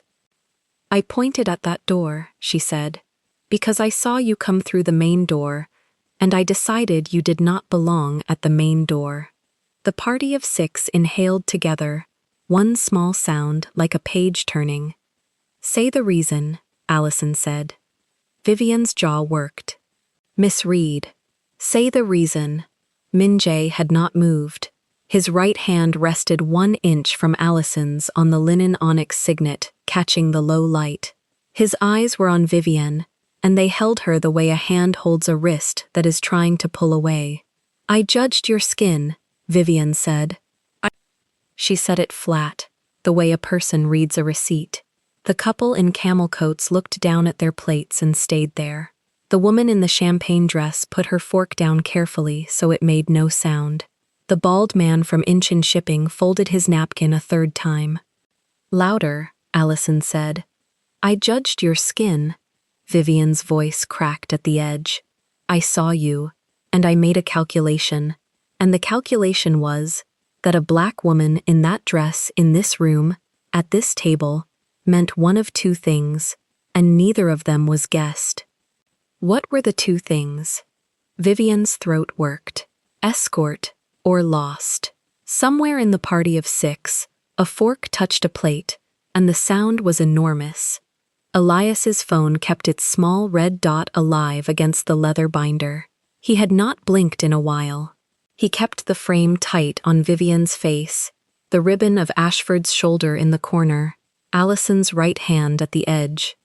Min-jae spoke for the first time since Vivian had crossed the marble. "Was the calculation yours alone?" Vivian's eyes went to him. 11 years of reflex. 11 years of him being Mr. Kang, and her being the woman who ran his room. She saw for the first time tonight that he was not looking at her as an employer looks at an employee. He was looking at her the way a landlord looks at a fire. "No," she said. "Whose else?" "Halloran." The name landed on the marble and stayed there. Ashford's pen moved once. Allison did not turn her head.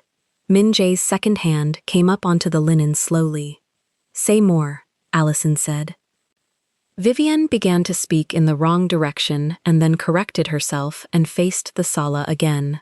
"The floor manager. Mr. Halloran. 6 months ago, a couple was seated by me at table 19 and asked to be moved because the man across from them was black. Halloran moved them. 2 months after that, a party of 4 was told there was no availability for 8:30. There was. Halloran told them to say it. A month ago, a black woman came in for a birthday dinner, and I was on shift and I was told," her voice caught, "I was told to keep her from the window tables. I did what I was told. Miss Reed, I did what I was told, and I also did what I already thought. You do not get to separate them for me tonight. I did both." Allison's palms flexed once on the linen and lay flat again. "Names," she said. "Of the guests?" "Of the guests you turned. Yes. Some are in a book, in the office, or Halloran keeps the book. It says staffing on the front." Ashford's pen moved a second time. He said quietly without looking up, "Custody." Min-jae answered without looking away from Vivian. "2 men from the door will hold the office. No one enters or leaves. Nothing is removed." He did not raise his voice. 2 of the men from the sidewalk were already inside the mouth of the room before the sentence finished. They did not walk fast. They walked the way water finds a slope. They passed behind Vivian without touching her, and one continued toward the corridor that led to the office, and the other stopped at the wall and became a piece of the wall. Vivian saw them in the reflection of the mirrored panel behind the host stand. Her shoulders came up half an inch and settled. "How many complaints reached the office in writing?" Allison said. "I don't know the exact number. Guess. 9, maybe 11. Where are they?" Halloran took them home. He said it was safer. The sala's air tightened another notch. The cellist held her arm still, bow across her knee. The pianist had put his hands on his thighs and left them there. Allison did not lean forward. She did not raise her chin. She kept the same posture her mother had taught her at the kitchen table in Convent Avenue, with a butter knife balanced on her head. 2 palms open, shoulders down, nothing in the face that would please a person who wanted to see her flinch. "Miss Marchetti," she said, "I want to say this once, and I want you to hear it clean." Vivian's eyes lifted. "You told me to enter through the servant's door because you judged my skin. You will now leave my restaurant through that same door." The room did not gasp. Something quieter happened. The room understood. Min Jae's mouth did a thing that was almost, but not quite, a smile. It did not touch his eyes. Allison turned her head 1 degree toward him. Fire her. Min Jae did not look at Vivian. He looked at the man against the wall who was no longer a piece of the wall. Miss Marchetti's employment with the house ends now. She will collect nothing from the office. Her locker will be inventoried and its contents delivered to her home address by the end of the week. She will be escorted through the service corridor to the alley and from the alley to the street. She will not speak to any member of the staff on the way. Is that understood? The man against the wall inclined his head 1/2 inch.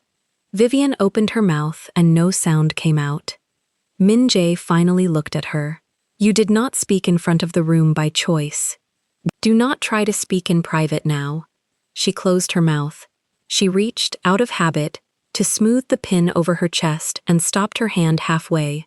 The pin caught the light for a second, a small gold rectangle with her name in engraved script. She unclipped it. She held it flat on her palm. Where do I put it? She asked, and the question was not sarcastic. It was practical. It was the question of a woman who had lived by procedure for 11 years and had 1 procedure left. Ashford reached into the pocket of his midnight navy jacket and produced a plain white envelope. He held it open across the linen. Vivian walked the 3 steps to the table 1 without being told, dropped the pin into the envelope, and stepped back to where she had been standing. Ashford sealed the flap with the flat of his thumb. You have a bag in the office, Allison said. You will not go get it. Elias will. Vivian's eyes cut to the host stand. Elias was already standing straighter, phone still recording against the binder. He did not look nervous. He looked like a man who had prepared for this, the way a person prepares for a fire drill they suspected would not be a drill. Yes, Miss Reed, he said, and the honorific came out clean. He set the phone on the binder, still filming, palm flat and tilted, so the frame would keep. He walked past Vivian without looking at her, and disappeared into the corridor. Min Jae addressed the man against the wall. When Mr. Park returns with the bag, Miss Marchetti goes. Vivian's chin lifted a 1/4 inch. It was not defiance. It was the last honest thing about her tonight. She looked at Allison, and Allison did not look away. Miss Reed, Vivian said, may I say one thing to you? No. The refusal was calm. Anything you have to say, Allison said, you say to the council. Mr. Ashford will take a statement. Anything you say that is not a statement is a favor to yourself, and I am not in the business of favors to you tonight. Vivian's jaw closed. She nodded once. Ashford spoke without looking at her. You will receive a letter by courier, tomorrow morning, listing the charges the house is pursuing, and the charges the ownership is pursuing separately.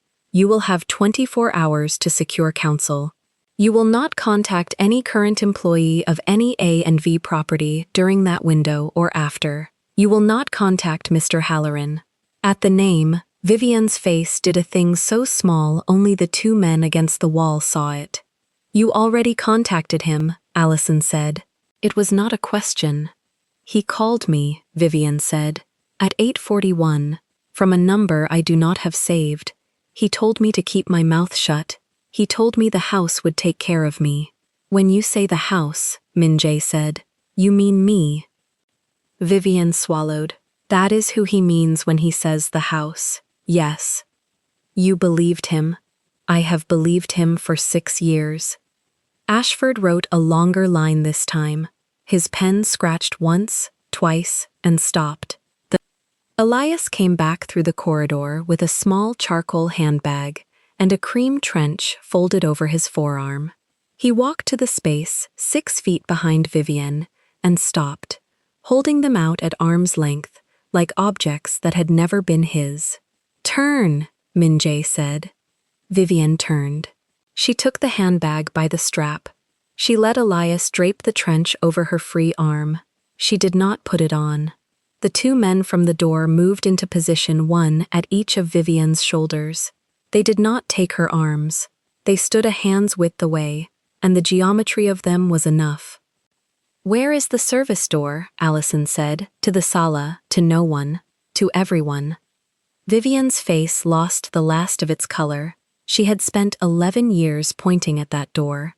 She had spent 1 hour and 11 minutes tonight pointing at that door. She lifted her hand now and pointed at it.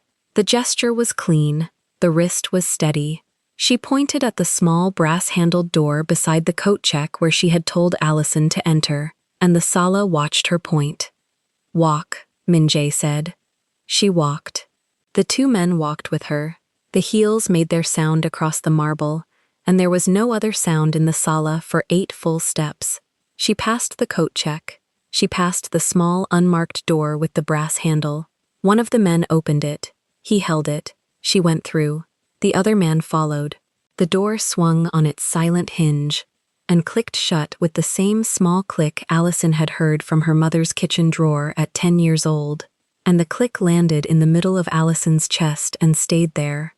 The sala breathed. The cellist did not lift her bow. The pianist did not touch a key. The party of 6 had not put a fork down. They had not lifted one either. The couple in camel coats was looking at the tablecloth. The bald man from Incheon Shipping had folded his napkin into a small tight square and set it on his plate, and now sat with both hands in his lap. Allison did not stand. She turned her head 1 degree back to Min-jae. His hand was still on the linen. His face had not moved through any of it, but his knuckles were white where they met the cloth. "You didn't know about the book," she said, low.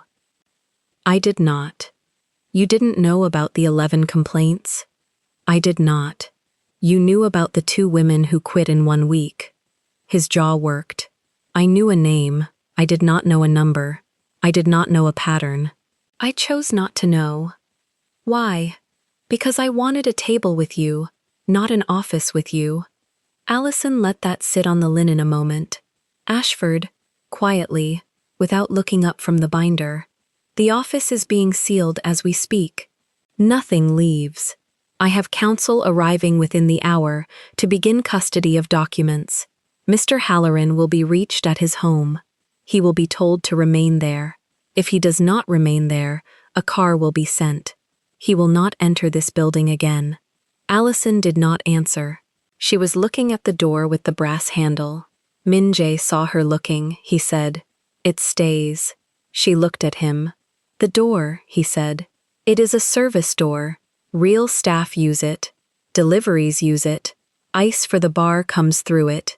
It stays. We do not tear out doors to feel better about ourselves. We tear out the reason we let a maitre d' point at them." Allison held his eyes. "Good," she said. She looked at Elias. He was back at the host stand, phone still recording against the binder. He had picked it up long enough to walk Vivian's bag and set it down again in exactly the same tilt, in exactly the same place, and Allison noted the discipline of that gesture without commenting on it. "Mr. Park," she said, "come here." Elias set the phone flat on the binder, careful of the frame, and crossed to the table 1. He did not walk fast. He stopped exactly 1 pace back from the edge, the way a junior host was trained to stop. "Closer," she said. He took the pace. "How long have you worked in this house?" 4 months, Miss Reed." "How long have you been recording?" Elias's throat worked. The truth was already on the linen, and he chose to lay it there flat. 1 hour and 14 minutes. I began, when Miss Marchetti told me the guest at 8:30 was a walk-in, and to strike the reservation from the tablet. Min-jae's head turned 1/4 of an inch toward Elias. "You knew what she was doing," Allison said. "I did not know all of it. I knew it would matter later that I could show what she did without me having to be the one to say it. You could have been fired for that." "Yes." "You did it anyway." "Yes." Ashford wrote a short line and underlined it with a small movement of his wrist. Allison studied Elias for a long, slow beat. She saw the wire frame glasses, the earpiece coiled at the collar, the junior version of the house uniform, the hands that had not once tonight gone into a pocket. "Stay standing," she said. "Do not sit yet. There is still one thing to finish before you sit." Elias inclined his head. "Yes, Miss Reed." Allison turned back to the sala. She saw the 84 faces that had watched her be pointed at a servant's door, and now watched her sit at table 1 with the pen of the House Counsel moving quietly beside her. She saw the couple in camel coats, who had not been part of what happened, but had not been outside of it either. She saw the party of 6. She saw the bald man from Incheon shipping folding his napkin a 4th time. She saw 2 men in dark coats who had brought Vivienne out through a small brass-handled door, and who were now, without being asked, standing at the 2 ends of the sala like the punctuation of a sentence she had not finished writing yet. She placed both palms flat on the linen again. She felt the weight of the butter knife on her head at 10 years old. She felt the click of her mother's kitchen drawer. She felt the small pin of a gold rectangle sealed inside a plain white envelope in Ashford's inside pocket. She did not smile the practiced smile she had rehearsed at the mirror. She did not smile at all. "Teddy," she said, without turning her head, "how many of the 11 complaints do you think we will recover before morning?" "All of them," Ashford said. "The office is a 15 by 20 room, with 1 door and no window. If Mr. Halloran took them home, we will know by 9 which of them are still in his house. If he shredded them, we will have the counter records the guests filed through the diversity officer at the parent." There is a diversity officer at the parent. There is. Did she know? She knew of 2 of the 11. She was told the other 9 had been resolved at the house level. Fire her. Ashford's pen paused. He looked at Allison for the first time since he had opened the binder. "Miss Reed, fire her tonight, in writing, by courier, before midnight. I do not need her to know at what hour. I need her to know it was tonight." Understood. Allison lifted her right hand off the linen. She did not raise it high. She lifted it just enough that Min-jae could see the tremor. She held it out to him, palm down, above the linen, between them. He did not take it. He put his own hand under it, palm up, and let her hand rest on his. The tremor stopped. The sala watched a Korean man in a charcoal suit hold up the hand of a young black woman at his own table in the room he no longer owned, and the sala did not know what to do with what it was watching, and Allison did not care what the sala did with it. She looked at the small brass-handled door one more time. Then she looked at Ashford's binder. Then she looked at Min-jae's face, and she saw, for the first time in 4 months, the whole of it, the quiet one, the boss, the man who had counted 10 steps across a marble floor because he did not trust his own legs to bring him to her. "Open the pasta," she said quietly to Ashford. "Read me the first page out loud, from the top, slowly." Ashford lifted the file marked Read A. He opened it. He began to read. Ashford read slowly, the way a man reads who has been asked to make each word land alone. "To my daughter Allison Marie Reed, this document names you controlling holder of the parent entity of A and V Hospitality Group, effective the 3rd of February. It also names my one instruction to you. Choose the rooms you enter and the rooms you close. Then hold them open for the next woman." He set the page down at the edge of the table. He did not turn to the second page. Allison put a finger on the line that named her middle name, Marie, her grandmother's name. Nobody outside the family used it.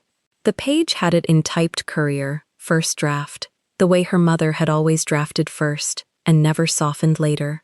She let the finger stay there a long breath. Then she lifted her chin toward the room. 84 people were still not eating. The cellist had put the bow across her knees. Somewhere near the back, a spoon touched a saucer, and a woman quickly caught it with a napkin, as if the ring of the metal was a rudeness now. Allison stood. She did it without pushing her chair back hard. She stood the way a woman stands who has already decided how long she will speak. Min Jae stood a half beat after her, one step behind her right shoulder, matching her posture without crowding it. Ashford stayed at the edge of the table with the folder still in one hand. "My name is Allison Reed," she said. Her voice reached the far banquette without climbing. "Since February 3rd of this year, my mother's trust has held controlling interest in the parent company of this restaurant and 16 others. My mother died before she could tell me. Mr. Ashford told me tonight." She let that sit. "I am telling you now for 2 reasons. So no one in this room can say later that they did not know. And so the woman who was walked out that door tonight is not the last piece of business." The party of 6 did not move. The bald man from Incheon Shipping laid both hands flat on his own linen. It was, Min Jae thought, the posture Allison had used at the table. "Learned in 9 minutes. Allison went on. "Effective now, by my authority as majority holder and with the standing consent of House Council, this restaurant and every property under the parent will operate under the Anti-Discrimination Code drafted by that council in April and never posted. It will be posted at every host stand by tomorrow's dinner service. Every host, every server, every manager will sign it before their next shift. Anyone who refuses to sign is not employed by us." She did not raise her voice on any of it. "An external audit begins tonight. Mr. Ashford's firm will name the auditor before I sit back down. Its first file is the book that was kept in the office of this restaurant under the label Staffing. Its second file is the personnel record of Mr. Halloran. Mr. Halloran is no longer floor manager of this house. He will be reached at his home within the hour. He will not enter this building again." A small movement at a 2-top near the window. A man in a charcoal blazer set his knife on the plate and folded his napkin into a neat square and set the napkin on the plate as well. The woman with him did not look up from her water glass. Ashford glanced once at them and made a small mark on the top sheet of his portfolio without turning his wrist. "Everyone in this room will finish their meal if they choose to," Allison said. "Or leave if they choose to. No one will be presented with a bill they did not order. That is the only apology this house owes you tonight. The rest is owed to people who are not in this room. We will find them." She sat. Min Jae remained standing 1 heartbeat longer, so that no one in the room could pretend she had spoken alone. Then he sat as well. The room breathed once, together. The cellist lifted the bow. She waited for a nod from no one, understood that the nod was not coming, and set the bow down again. The pianist did not begin a new phrase. The silence held, and it was, for the first time that night, a chosen silence. Ashford leaned a half-inch toward Allison. "Rosenthal and Bright," he said. "The auditor. I'll call from the hall. She'll be here within the hour." "Call from the table," Allison said. "The room can hear it." He inclined his head and took a phone from an inside pocket. He dialed a number he did not read. He spoke a name, a place, a time, and the word tonight 3 times. He said thank you, and put the phone face down beside the folder. Elias had not moved from his 1 step off the table. Allison turned to him. "Elias." "Ma'am." "Bring the phone, and the binder." He crossed the marble with the phone held flat in one palm, and the reservation binder held flat in the other, as if they were plates he had been told not to spill. He set both at the corner of the linen, beside the folder marked Read A. He stepped back. "Stand there," Allison said. "You still have not sat." "No, ma'am." Ashford opened the binder. The reservation card sat in its slot. The silver pen scratches across the surname were pale under the low light, but they were there, and they had the deliberate up and down of a hand that had tried and then thought better of trying again. Ashford lifted the card by its corners and slid it into a clear sleeve from inside his portfolio. He tapped the phone once, careful of the recording. 1 hour and 22 minutes, he said, reading the running time. Continuous, video and audio. Good, Allison said. She did not touch the phone. That stays with your firm tonight. Chain of custody from this table to Ms. Rosenthal's hand. Elias signs the transfer. Elias's chin dipped once. Elias, Allison said. Who hired you? Ms. Marchetti, ma'am. Through my aunt. Who confirmed you? Mr. Halloran. On paper. When you began recording tonight, did you believe your job was over? Yes, ma'am. It isn't. She looked at Minjae and then back at Elias.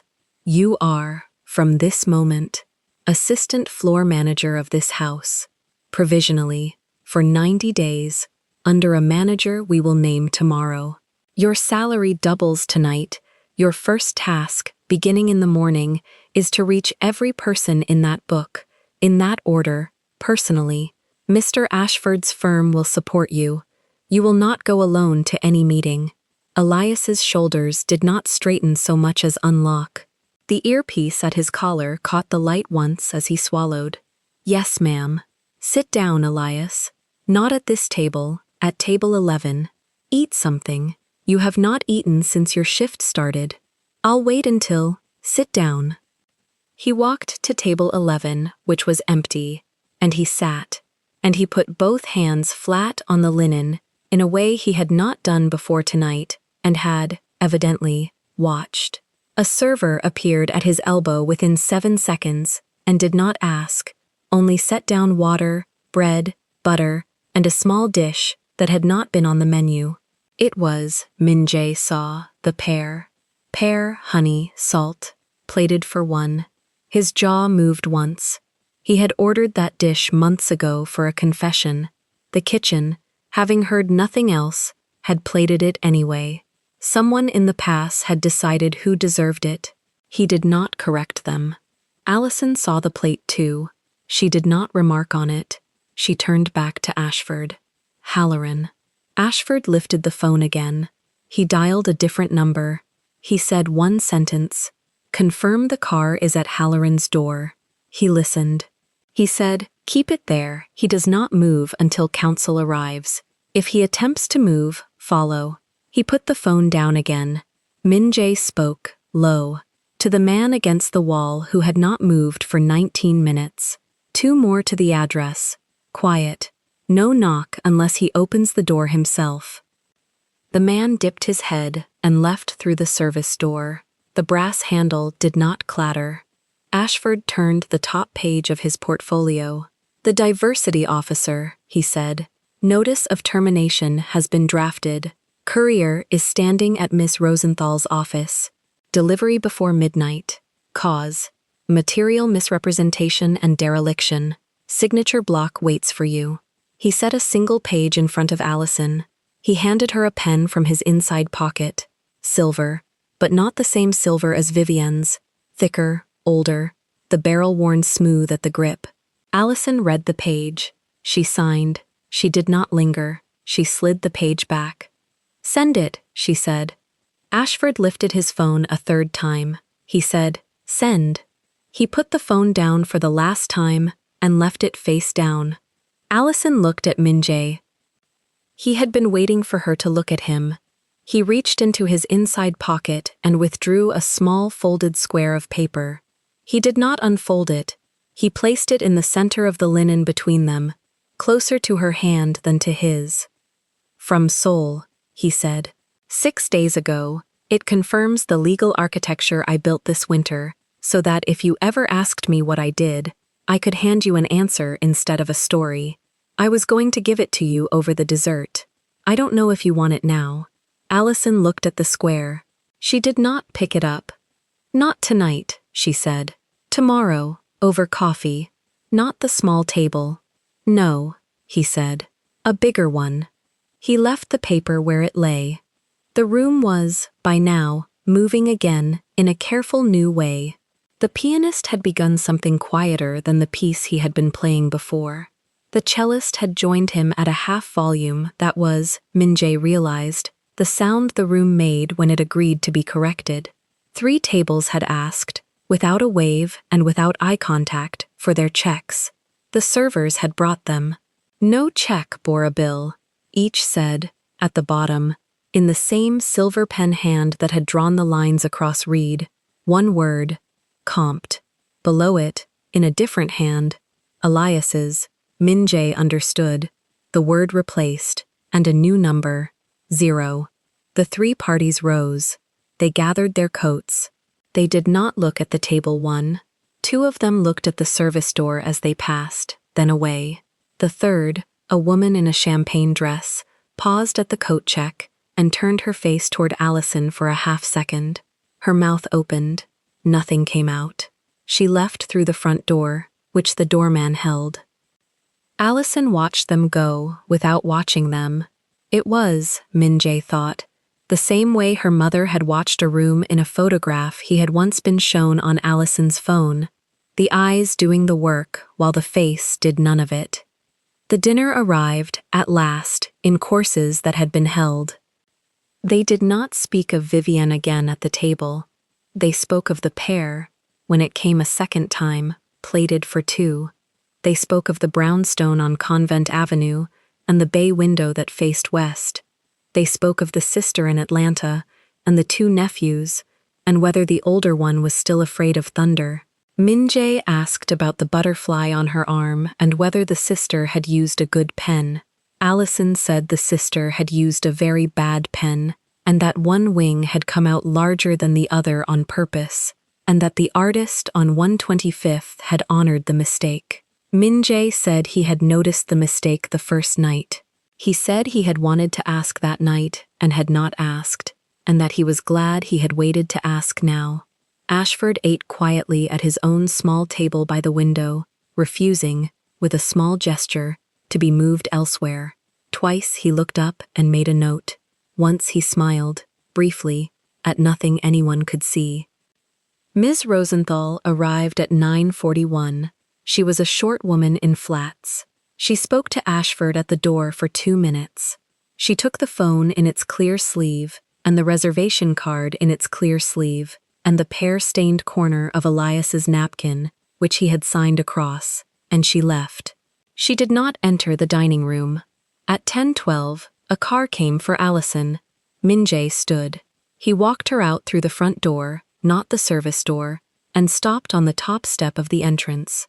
The 8 men on the sidewalk had halved to 4. The other 4, she understood without asking, were at Halloran's door and at the office and at the courier's route. He did not open the car door yet. "Home," he said. "Yours. Mine. I'll come by in the morning." "Come by tonight," she said. "Later, after the office is sealed. Sit on the stoop until I come down." "I'll come down." He nodded. They did not kiss on the step. They did not need to.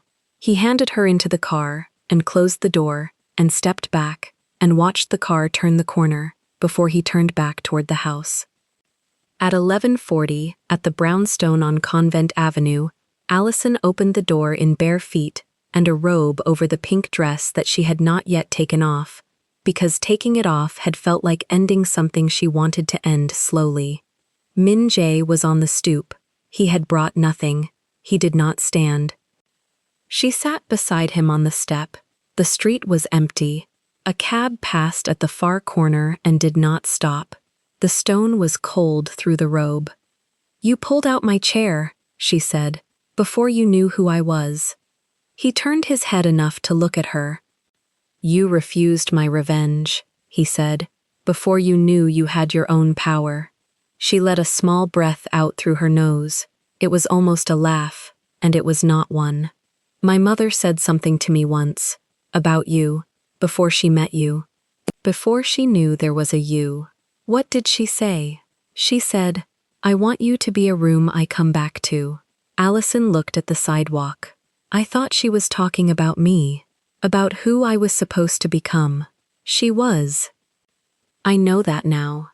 I think she was also, a little bit, describing what she wanted for me, in a person. He did not answer. She did not need him to. They sat on the step for a while longer. He did not come inside. She did not invite him, and he did not ask. At 12:17, he stood and touched 2 fingers to the back of her hand. the way he had touched 2 fingers to the linen beside her wrist earlier that evening, and he walked down the steps and got into the car that had been idling 1 block away with its lights off. She watched the car leave. She closed the door. She locked it. She went up the stairs to the mirror on the parlor floor. She stood in front of it. The pink dress caught the lamp. The gold bracelet, still on her wrist, caught it harder. On her upper arm, above the elbow, the butterfly held 1 wing wider than the other, the way her sister had drawn it on a napkin at 15. The lamp fell across the wider wing and made it, for a second, look right. She did not smile immediately. She stood there long enough that the smile, when it came, was hers alone, and small, and half, and did not ask permission from the mirror or from anyone else in the world. In the morning, at 6:40, the city desk of the paper her mother had read every morning for 30 years ran a short piece on page 11. 2 columns, no photograph. The headline was 1 line, plain type, no exclamation. Hospitality Group announces external audit, names new compliance chief. The piece did not name Allison. It named the parent. It named Rosenthal and Bright. It named an anti-discrimination code posted at every property overnight. It named the resignation of a diversity officer and the dismissal of a floor manager whose name it printed correctly. It named an assistant floor manager promoted at the flagship. The assistant was described as 23 years old and had, the piece said, been on the floor the previous evening. Allison read the piece standing at the parlor window with a cup of coffee cooling in her hand. She read it twice. She folded the paper along the natural crease and set it on the sill. She went back to the mirror. She unclasped the bracelet and set it on the vanity. She lifted her hair off her neck and let it fall again. She practiced no smile. She simply looked and let the woman in the glass look back, and this time, neither of them looked away first. Downstairs, a car pulled up. It did not honk. It idled. She let it idle a moment longer. Then she took her clutch from the chair by the door, and she went down to meet the day her mother had bought her. She walked out through the front. She had never intended to use any other door. If you want to watch all the stories without any ads and also get access to bonus scenes, extended epilogues, and exclusive spicy chapters, head over to our Patreon. Scan the QR code on the screen. The link is in the description or in the pinned comment. See you there. If this story moved you, stop for a moment and reflect. Has anyone ever pointed you toward a side door because of the color of your skin and expected you to walk through it quietly? When you finally had the power to answer back, did you use it to punish, or did you use it to change the house itself? And could you have loved a man like Kang Min-jae before you knew what his name really meant? Tell us your experiences and feelings in the comments. We read them all. And if you believe in stories about dignity, silent power, and awakening, leave a like, be sure to subscribe to the channel, and click join to become a part of our community and help the channel.